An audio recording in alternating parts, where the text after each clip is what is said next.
This is the third and final air dry clay video, and it's not quite turned out the way I was hoping. When I started playing around with air dry clay on the wheel, I quickly realized there's a lot of variation in the different air dried clays on the market. So when I chose an air dried clay to work with to make some samples to see how I could decorate them, I chose the most pleasant to use. This was a bit of a mistake because the most pleasant air-dried clays to use on a wheel are also the weakest. Even fully dried, I found them not to be durable at all. So the question is now, can I make them more durable?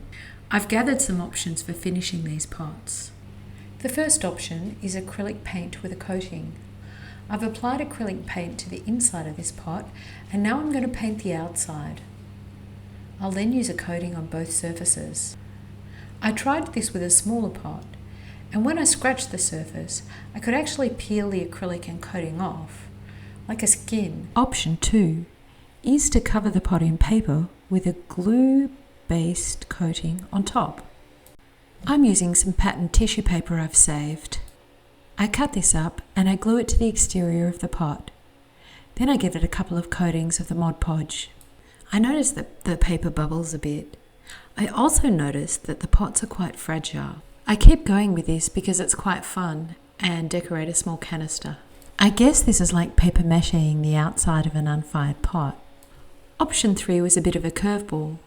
Since the paper seemed to add some strength, I decided I might try fabric with a coating on top. I've cut some fabric to the form of the outside of the pot, and now I'm just going to glue it onto the pot and add a couple of layers of coating.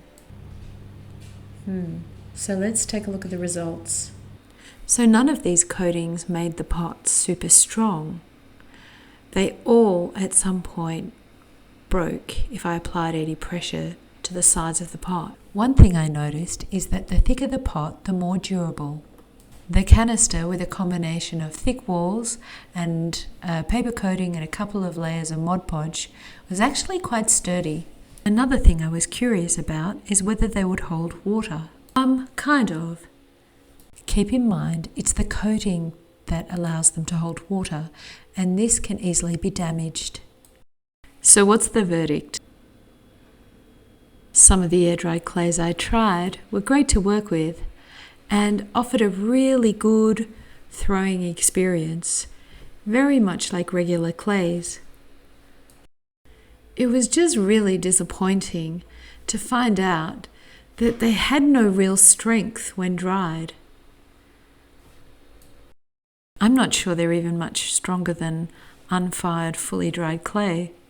If you do use this kind of clay on the wheel, my suggestion is to make your pots quite thick. Then coat them, perhaps decorate them with paper, and use a couple of coats of a glue-based coating. If you haven't done so, check out my throwing with air-dried clay video part 2, where I use a clay that is quite stinky and not very pleasant to throw at all, but much stronger in the end result.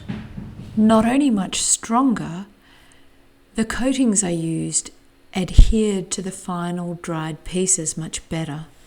So if you do want to make something functional on the wheel with air-dried clay, you might have to put up with a clay that's less pleasant to use. As always, if you find these videos helpful, consider subscribing, and as always, like and comment below.